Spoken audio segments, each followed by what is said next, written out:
gente tem agora o chefe, que é professora da Santa Maria, que vai falar para a gente sobre a memória como uma fonte básica de informação. Obrigado. Obrigado, Eros, pelo convite. Obrigado a todos pela presença. Também é bom rever vários conhecidos, né? Bom, eu vou falar. Infelizmente, eu não tenho uma pesquisa que é muito contínua, assim, porque eu vou conforme o cenário, o contexto, né? Então, e dificilmente eu consigo ficar pesquisando a mesma coisa. Então, a minha pesquisa ela é bem ampla, né? E casualmente eu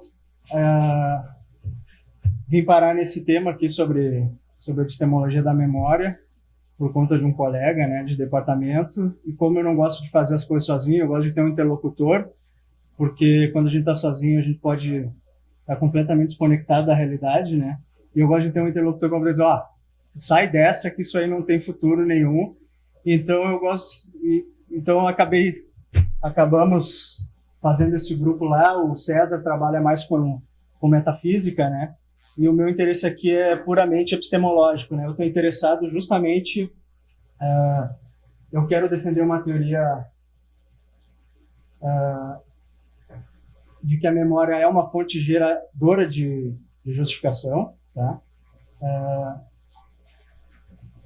Esse é o meu plano aqui. Eu primeiro vou introduzir rapidamente preservatismo, gerativismo e vou tentar apresentar alguma coisa do que eu tenho pensado sobre como eu acho que o gerativismo deveria ser, do meu ponto de vista, né? E essa é a minha pergunta central, né? Justamente eu quero poder responder positivamente essa questão, se a memória pode gerar alguma propriedade epistêmica, né?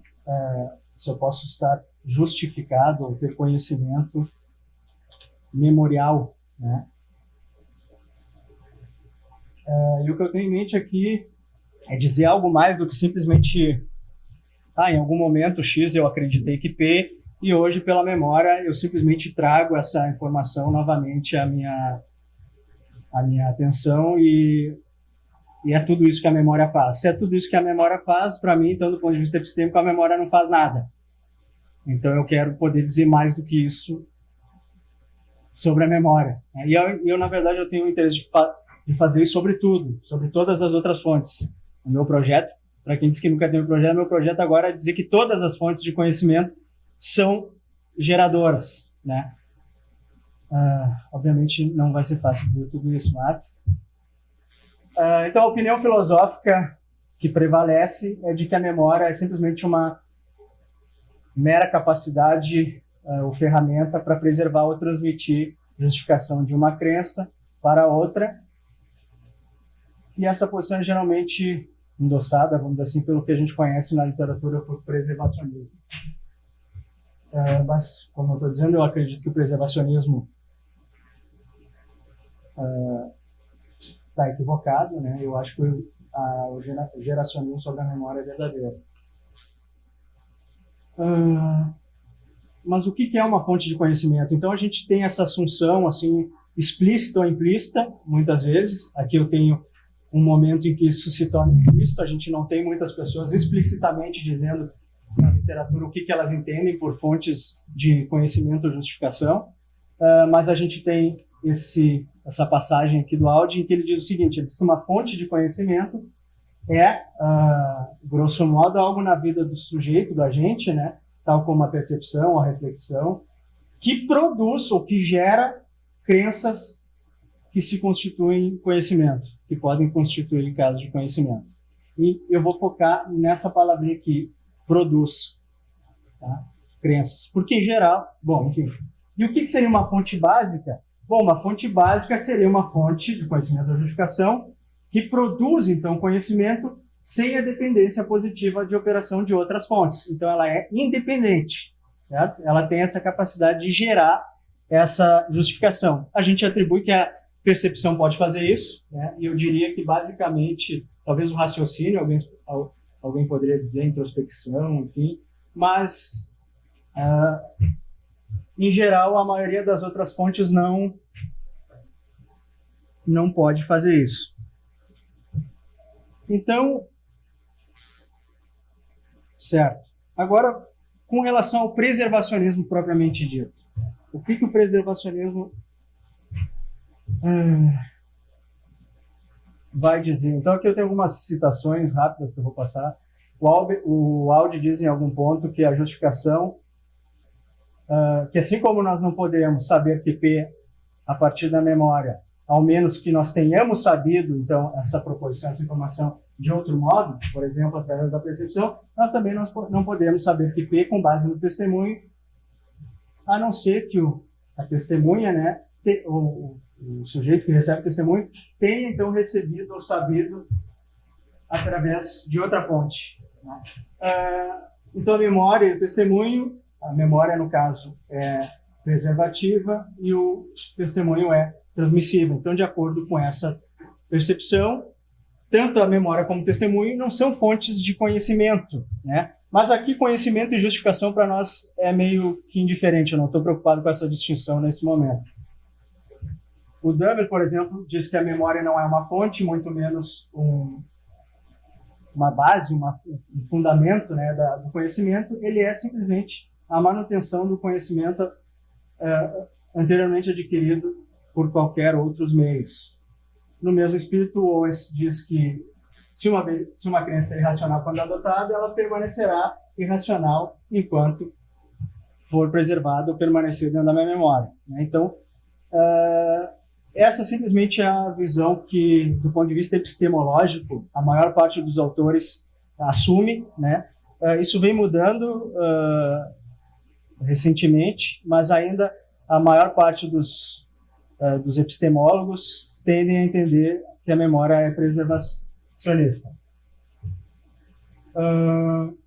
Então, a gente tem uma definiçãozinha aqui, clássica, ou padrão, digamos assim, do preservacionismo, que se um sujeito sabe, ou crê justificadamente, ou racionalmente, crê que P, através da memória no tempo P2, então,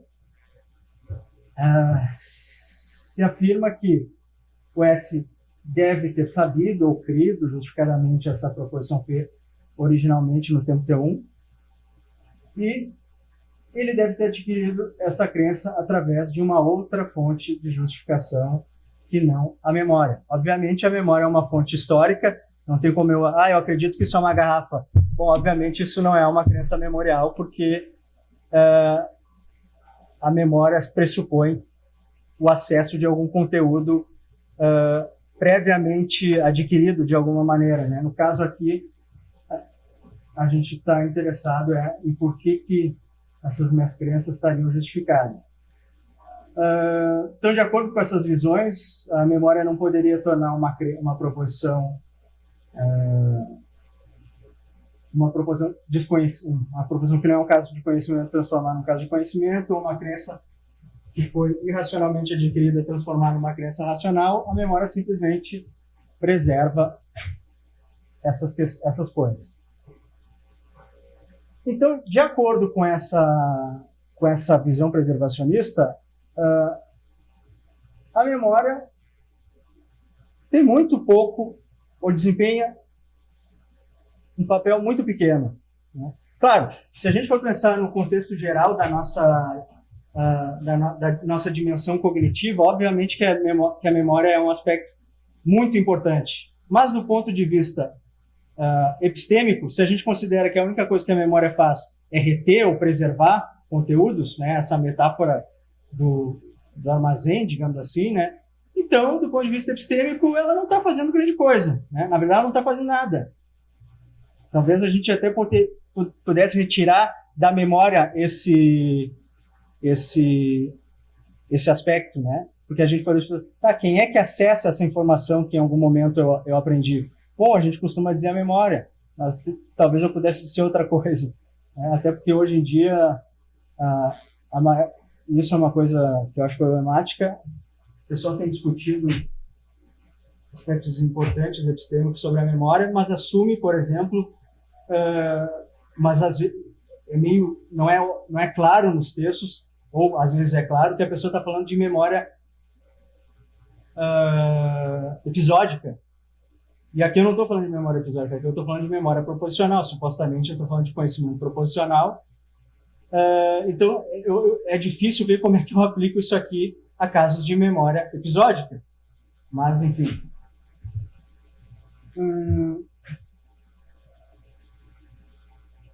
Tá. Tem essa importante distinção aqui dentro dessa visão preservacionista, que seria essa divisão entre a preservação, digamos assim, o preservacionismo do conteúdo e o preservacionismo epistêmico, da propriedade epistêmica, seja lá o que for essa propriedade epistêmica. Então, a maior parte dos autores que discute essa questão, muitos não fazem essa distinção, né, entre esses dois aspectos distintos. Embora, na maior parte dos casos, a gente entenda que essas duas variedades elas possam vir juntas, elas conceitualmente podem não se sobrepor. São, de fato, situações distintas. O conteúdo, a tese então, de preservação do conteúdo, preservacionismo de conteúdo. Num contexto C, o sujeito S lembra no tempo T2 que P somente se o estado representacional de S no momento T2 se mantém em uma relação memorial com o estado representacional de S no momento T1. E os conteúdos dessas duas representações são as mesmas. Então, basicamente isso que eu já comentei. No passado eu formei uma crença de que P, hoje eu lembro que P, então simplesmente eu tenho o mesmo conteúdo sendo entretido e, obviamente, existe essa relação sendo preservada. E o preservacionismo epistêmico se crê justificadamente no tempo T2 que P, com base na memória somente se S acreditou justificadamente no tempo T1 que P, com base em outra fonte que não a memória. Certo. Objeções para o preservacionismo de conteúdo. Primeiro, que eu acho uma boa crítica, uma boa objeção, é que existem grandes agora desenvolvimentos na psicologia que sugerem que o preservacionismo de conteúdo falha em dar conta de um caráter construtivo da memória. Tá? Então, muitos vão assumir esse caráter construtivo e entendem a memória enquanto uma capacidade que pode plausivelmente construir representações acerca de eventos passados. Então, isso vai contra a tese preservacionista de que eu tenho que ter o mesmo conteúdo essa relação de representação no passado e no presente, digamos assim, com o mesmo conteúdo. Então, de acordo com essa abordagem construtiva, o conteúdo de uma informação recuperada a partir da memória pode, e frequentemente eles dirão que vai além do conteúdo que foi originalmente armazenado. De novo, embora eu concorde com essa crítica, de novo eu acho que na literatura ainda, principalmente as pessoas que defendem esse construtivismo, eles estão pensando mais do ponto de vista da memória episódica. Então eu tenho alguma dificuldade com isso. Tá? Eu acho que isso, quando a gente está falando de memória proposicional, tem algumas coisas que parecem não bater. De repente é só a maior parte da teoria epistêmica tem uma noção de crença que é representacional, né, individual. Então, se eu creio que P, eu tenho lá dentro do meu sistema de crenças aquela descrição individual, né? Há uma garrafa. E se eu não acesso aquilo, então eu estou acessando outra coisa. Então não é mais a mesma crença. Então eu tenho um problema com relação a isso. Eu acho que isso é problemático do ponto de vista do construtivismo pensado com relação a memória proposicional. Uma segunda objeção que a gente poderia fazer é que o preservacionismo de conteúdo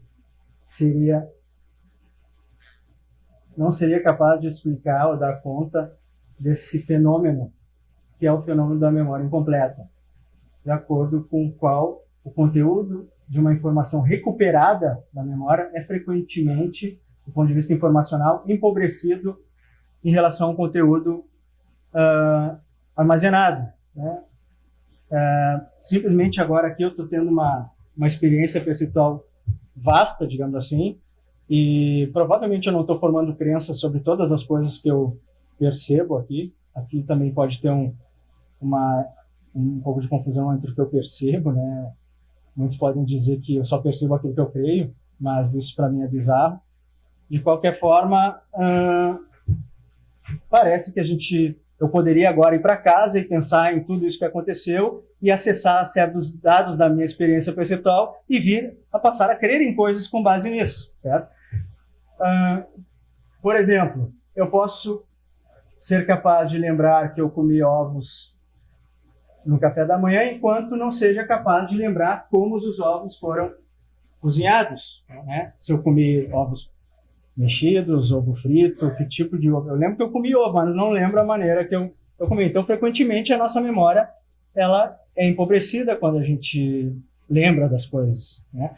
Agora, de novo, eu tenho um problema talvez seja só um problema do meu próprio entendimento, em adequar isso aqui dentro de uma análise proposicional, porque todos esses exemplos que a gente costuma utilizar, eles parecem ser de memória episódica.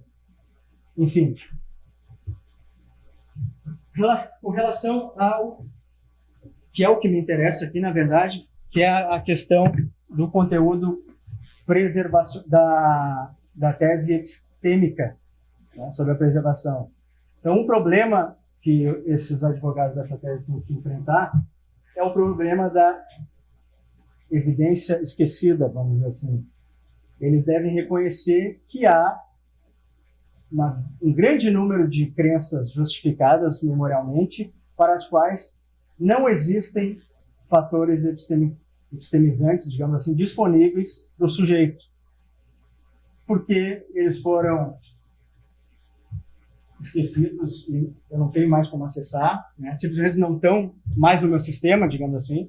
Eles foram apagados ou sobrescritos com novos dados, mas eu lembro.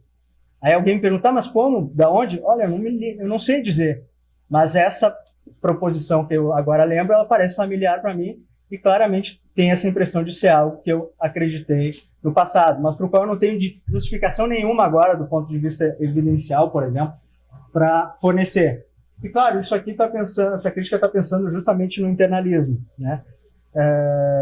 Talvez agora eu tenha crenças que foram caso de conhecimento, foram justificadas quando eu originalmente formei essas crenças, mas que agora eu não tenho razão nenhuma para apresentar, né? Então, nós diríamos que agora, então, se o sujeito lembra dessas coisas, então ele não está justificado, então ele não tem conhecimento, se ele não é capaz de oferecer tudo aquilo, então, que lá no passado ele tinha quando ele formou essa crença. E isso parece ser um resultado muito bizarro, porque aí nós teríamos, então, que dizer que, então, de fato, nós não temos justificação para todas essas crenças que nós achamos que temos, e nem conhecimento sobre esse monte de coisas que nós achamos que conhecemos, justamente porque agora nós não estamos em posição de mostrar, digamos assim, a sua justificação, as razões que nós tínhamos inicialmente para crer nessas proposições.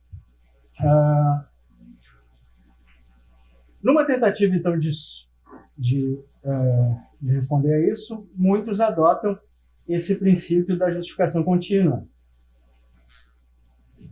E se uma crença no sujeito 2, no momento 2, então, no momento 2, a crença de S a partir de T1 de que P é continuamente justificada se S continua a crer que P, no momento T2, mesmo que ele tenha perdido a justificação original, vamos dizer assim, e não tenha adquirido nenhuma justificação nesse meio tempo. De acordo com alguns, então, preservacionistas, essa justificação contínua é um tipo básico ou fundacional de justificação. de acordo com outros, a razão que nós estamos justificados em crer nas nossas crenças memoriais é porque nós estamos autorizados em acreditar simplesmente no que a memória nos serve. Se nesse momento agora nós não temos nenhum derrotador para isso. Tá bom, eu acho que essa explicação... Eu não vou tratar dessa explicação, mas eu acho que essa continua problemática, essa explicação, mas de fato parece um pouquinho melhor. Mas enfim, eu não vou discutir muito sobre ela. Outra implicação de assumir o preservacionismo sobre a memória é que a memória, bom, isso eu já falei na verdade, que ela tem pouca significância porque ela é tida como uma fonte não básica. Mas outra objeção seria, assumindo então que o Audi está certo, e que as pessoas que defendem o preservacionismo concordariam com o Audi, que parecem que concordam, já que elas não dizem explicitamente isso, a memória não poderia, nem ao menos do meu ponto de vista, se eu leio essa definição do Audi, ser considerada como uma fonte de conhecimento. Porque, de acordo com essas teorias preservacionistas, a memória não pode produzir crenças. A memória não produz crenças. Se eu entendo produzir aqui, talvez eu esteja sendo muito duro com esse termo, mas eu entendo esse termo como produzir e gerar. Então, memória não gera nem produz crença, a rigor. Certo? Então, se eu assumo isso, então não tem justificação memorial. Então, a memória, na verdade, a memória não é nenhuma fonte de conhecimento, que ela não gera justificação. Ela é só aquele bracinho, supostamente, que vai lá dentro da minha mente, seja onde estão esses conteúdos, e acessa esses conteúdos de novo para mim. Ela não está gerando nada. O conteúdo, a crença, vamos dizer assim, esse conteúdo proporcional já está lá. Eu só tenho acesso a isso. Não estou gerando. A não ser que eu defenda, então, que todas as vezes que eu lembro que P, eu estou novamente crendo que P. Eu estou tendo... sempre uma lembrança, é uma nova situação doxástica distinta. Né? Que até não é tão implausível assim, porque hoje, se eu lembro algo que eu acreditei no passado, eventualmente eu adquiri outras informações tantas, e é possível que agora, frente a essas informações que eu adquiri, eu seja levado a abandonar essa crença que no passado eu adquiri. Tá? Então não é tão implausível assim, mas, enfim, não é como o pessoal tende a entender essa questão. Então, isso para mim, claro, é um ponto menor, mas do meu ponto de vista parece ser problemático com relação ao preservacionismo, porque se de fato eu estou assumindo que a memória não produz crença, então eu já saí mal, segundo essa definição do Audi. Tá? E eu acho que simplesmente aqui ele está equivocado. Certo? O geracionismo. Geracionismo é a visão de que a memória pode ser geradora de status epistêmico, de justificação, conhecimento. E existem diferentes versões do gerativismo. O geracionismo, eu nunca sei, eu sempre falo, vocês devem estar... Eu falo... Bom, de acordo com essa tese chamada de geracionismo radical, a memória pode ser justificada, mesmo que a crença original não fosse justificada. É a fenomenologia do lembrar que gera justificação para crenças memoriais. A ideia é que, se alguém baseia a sua crença de que P no seu estado de parecer lembrar que P, e P não possui anuladores, então esse sujeito está prima facie justificado em acreditar que P.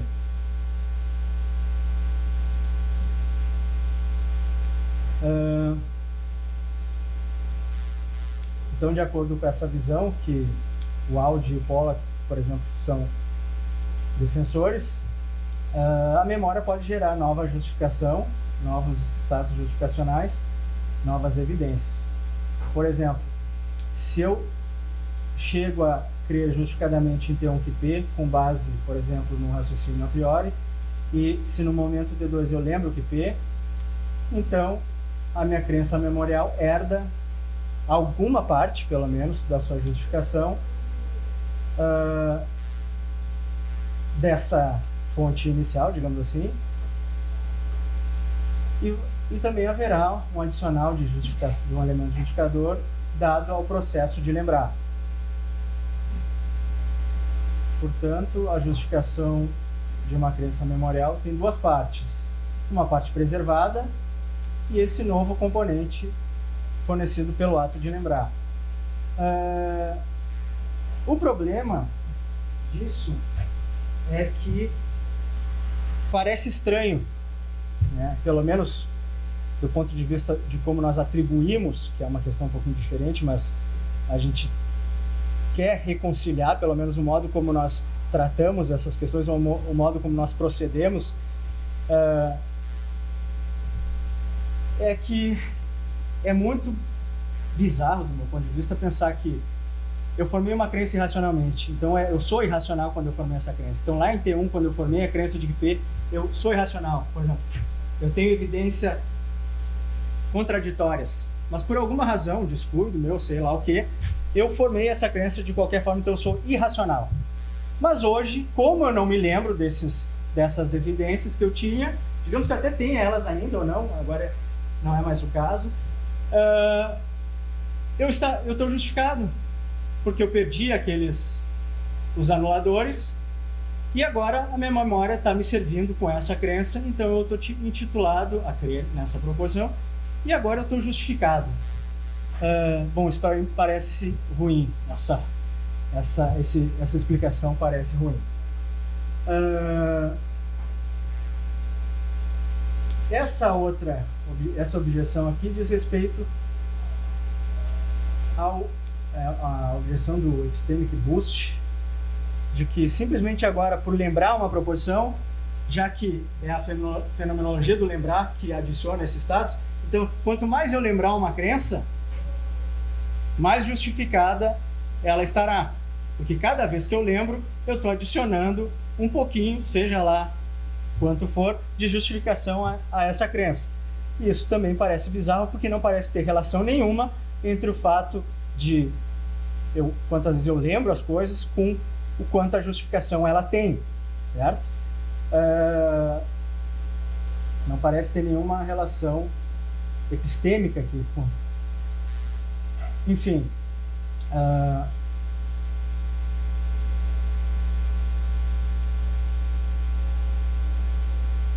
então, uma outra abordagem mais moderada é uma visão que foi em algum momento defendida pela Leck e pelo Sven também, de que a memória poderia gerar justificação quando acontece essa situação de derrotadores que eu possuía, então eu formei crenças irracionalmente ou não justificadas, esses derrotadores foram perdidos, porque a minha memória funciona assim. Então, na verdade, o problema da memória esquecer, digamos assim, ao perder conteúdo, não é necessariamente um problema, simplesmente faz parte de como a memória funciona. Eu tenho diferentes tipos de memória, digamos assim, e cada tipo de memória tem uma vida útil, eu tenho um tempo de vida útil, né? Claro, aqueles itens que entram na minha memória de longa duração, eles têm uma vida útil indeterminada, mas eu posso perder esses itens. Então, se eu perco esses itens, mas mantenho a crença em questão, e agora no momento T2 eu lembro a crença em questão, então agora eu estou justificado, porque a minha memória está me servindo com isso, e qual foi o trabalho da memória nesse caso? Foi justamente eliminar, digamos assim, os derrotadores que eu possuía. E, de novo, isso parece muito estranho. Eu não vejo como isso pode ser, inclusive, chamado de geracionismo, porque não tem nada sendo gerado aqui. A memória não está gerando nada. Mesmo que em certas situações isso possa acontecer, a memória, claro, ela estaria gerando, mas não parece ser uma geração genuína, vamos dizer assim. Porque ela não está gerando, ela está eliminando, vamos dizer assim, todos os aspectos negativos. Tá bom. Mas a LEC, então, ela melhorou um pouquinho a sua visão, e basicamente o que eu vou defender tem a ver com esse caso, porque eu acho um bom caso. E o caso é o seguinte: enquanto dirigia para o trabalho, o Clifford deu uma construção na rodovia, mas porque a atenção dele está dividida ou está em outro lugar, vamos supor que ele está pensando nos problemas que ele tem, ele está ouvindo o rádio, então tem muita coisa acontecendo, né? Mas ele está registrando, de qualquer maneira, muitas coisas através do seu sistema cognitivo, tá? A informação visual sobre a construção, então, nesse caso, foi processada e adequadamente armazenada no seu sistema cognitivo. Mais tarde, então, quando questionado por um amigo se ele havia visto que a construção que havia uma construção na estrada, ele passa a crer, então, de que havia uma construção na estrada, tá? Esse é o caso. Então, no momento T1, digamos assim, ele não tinha crença sobre a estrada, ele nunca formou essa crença sobre se a estrada estava ou não em obras, embora quando ele passou lá, foi registrado no seu sistema cognitivo os homens trabalhando, máquinas na pista, enfim. E agora, no momento T2, então, quando questionado, ele acessa esse conteúdo, né?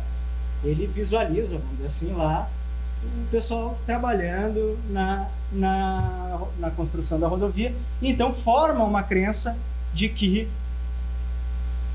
sim, a rodovia está em obras.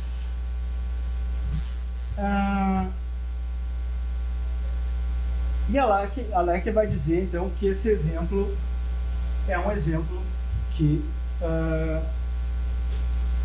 a favor do geracionismo, obviamente, e que falsifica o preservacionismo. Então, por quê? Porque agora eu tenho, então, no momento T1, supondo que é o momento T1, nenhuma crença, então eu não tenho P, e agora no momento T2 eu tenho P, certo? Então eu tenho uma crença que supostamente é formada pela memória, e aqui, nesse caso, ela quer dizer que ela é justificada memorialmente, tá? E ela vai dizer que ela é justificada simplesmente porque eu acesso esse conteúdo da minha memória, e esse conteúdo também é capaz de justificar as minhas crenças, certo?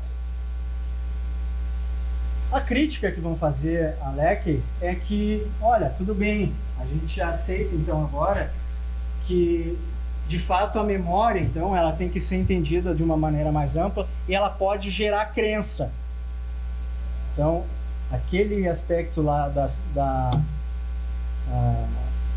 citação que eu botei do áudio, daquela definição de crenças, por exemplo, de fontes, tá solucionado. Então, a memória, sim, é uma fonte de crenças. Eu formo crenças. A memória é capaz de gerar novas crenças, certo? Mas da onde vem a justificação para essa crença? Por que essa crença está justificada? Então, muitos vão dizer que o problema da LEC é que o exemplo dela apenas mostra que a memória pode gerar justificação última face. Se uma fonte outra que não a memória forneceu justificação prima facie. Nesse caso, então, a justificação prima facie é fornecida pela experiência perceptual. Então, o que vão dizer para ela é o seguinte: olha, de fato, então a memória gera, isso é claramente um caso em que a memória está gerando crenças, então, não está simplesmente preservando um status do momento T0, do momento T1 para o momento T2, há uma geração de crença claramente atribuída à memória, só que a justificação dessa crença agora, ela é dada pelo conteúdo da minha experiência perceptual. É a experiência perceptual, seja lá o que ela contém, que justifica a minha crença que agora eu estou formando.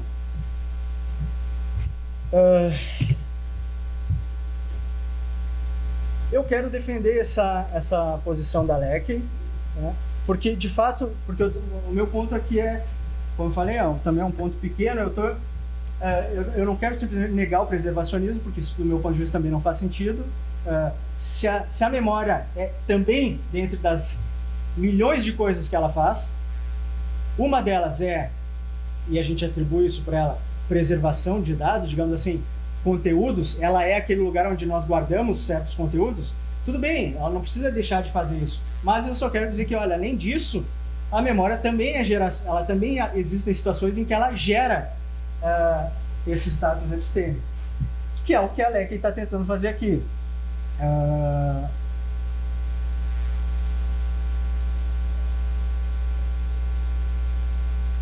Tá. O Bernecker também tem um exemplo interessante. Oi? Mais 5? Tá. E ele se baseia num caso, que é um caso... então ele está baseando... Ele apresenta um caso e ele está se baseando em dois fenômenos. O que ele chama de memória incompleta, né, que assume que, de fato, o conteúdo de uma crença recuperada da memória pode ser, né, informacionalmente empobrecida com relação ao conteúdo armazenado. Com isso aqui eu um pouco discordo. E eu discordo por algumas razões, assim, mas... E outro é o fenômeno que ele está se baseando, que ele chama de... que a memória tem essa capacidade de condensar elementos e simplificar informações por ela codificadas, vamos dizer assim. Eu não vou discutir... Bom, deixa eu apresentar rapidinho, então. É uma situação em que o sujeito está sentado no teatro, a luz está baixa, ele chega lá no auditório, a luz está baixa, então ele calcula mais ou menos quantos assentos tem, ele conta aqui, lá a fileira, conta a fileira aqui, e forma uma crença de que existem 660 lugares no teatro. Só que essa crença dele, de acordo com o confiabilismo, que aqui todos somos confiabilistas, pelo menos eu estou falando também desse ponto de vista, nós não diríamos que essa crença é justificada porque o cenário estava escuro, ele fez um cálculo, digamos assim, aproximado, né? Então, nós não julgaríamos ele como tendo conhecimento ou como tendo justificação, enfim, acerca dessa proposição, porque o método que ele usou não foi confiável, digamos assim. E aí o que o Sven vai dizer é que, beleza, agora imagina no momento T2, algumas semanas depois, o Jim esse se esqueceu de quantos assentos ele tinha previamente contado, ou seja, os 660, e agora ele lembra que havia mais de 500 assentos no teatro. Ele lembra disso. E o Sven vai dizer que agora ele está baseado em crer que havia mais de 500 assentos no teatro. Porque agora a memória, quando ele forma essa crença, age adequadamente. E o ponto é que esse conteúdo agora de que o teatro tem mais do que 15 assentos, mais do que 500 assentos, é um conteúdo que foi adquirido inicialmente, né? Então eu tenho esse conteúdo, só que a memória ela tem essa manobra, ela reduz, ela condensa, né? Ela simplifica os dados. Então agora eu estaria autorizado a crer nessa proposição adequadamente. Certo. Eu acho que esse caso que ele apresenta é problemático também, tá? Mas eu vou passar direto para o que eu quero dizer, senão não faz sentido, né?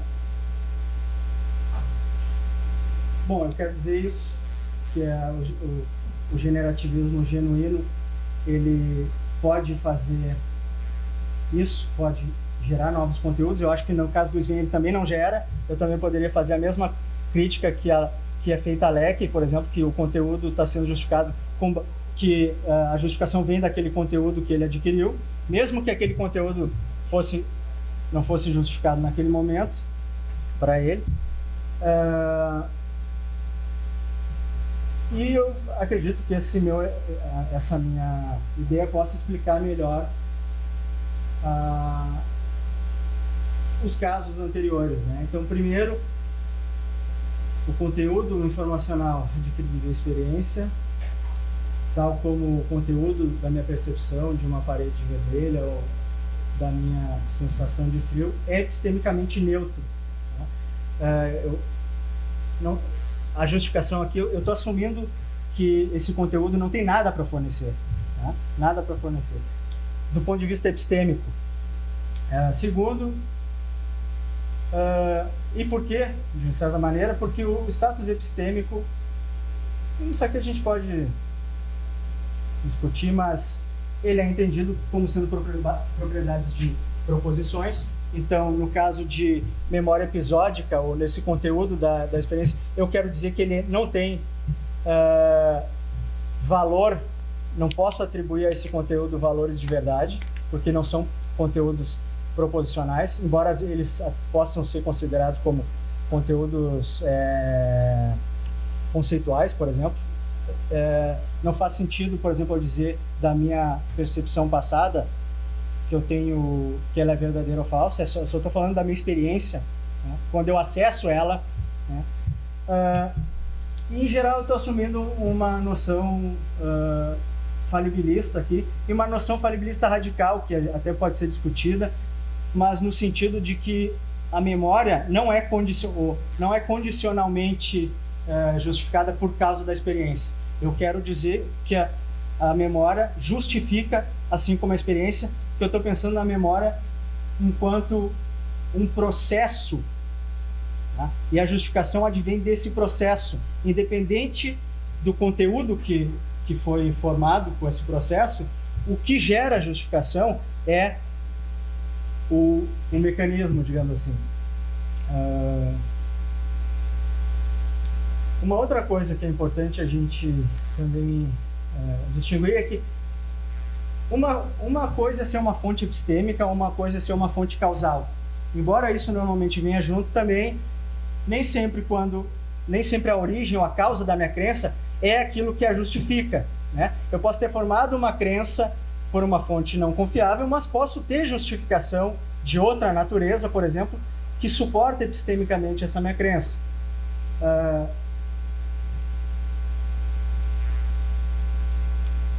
E por quê? Por que eu quero dizer? Porque quando eu penso no conteúdo que eu adquiri através da percepção, esse conteúdo, ele é um conteúdo neutro, porque ele não tem esse status, ele não carrega esse status. E agora, quando eu formo, então, uma crença através da memória, é essa capacidade da memória, então, de fazer isso que ela faz, de trabalhar dessa maneira, que torna a minha crença justificada, independente se anteriormente o conteúdo que eu havia percebido foi estava ou não justificado. Mas aí o que eu vou exigir, deixa eu pular aqui, a gente conversa, porque não vou ter tempo de ler tudo isso mesmo, é que do ponto de vista causal eu estou adequadamente conectado com o conteúdo, digamos assim, e epistemicamente agora quem está fazendo o trabalho de justificação é o processo que gera a crença, certo? E não o conteúdo passado que eu tinha, porque nesse caso específico que eu tenho em mente, o conteúdo passado não é uma proposição necessariamente, eu estou baseando na minha própria experiência, né? Nesse conteúdo experiencial, nesse conteúdo episódico, é um caso muito particular. Então agora, quando eu lembro desse conteúdo episódico, eu não posso dizer que eu não digo que esse conteúdo é verdadeiro ou falso, por exemplo. Ele é só o conteúdo da minha experiência. Ele não é uma proposição. Não estou falando. Eu tenho caso em que eu tenho uma memória episódica gerando, então, agora uma memória, uma crença proposicional. E agora, quem gera, então, a justificação, embora eu esteja, claro, eu tenho que estar casualmente, adequadamente conectado, é a memória, ela mesma, né, esse processo que atribui, então, a justificação para essa nova crença que eu formo. Eu vou parar de falar e vamos conversar. Tá.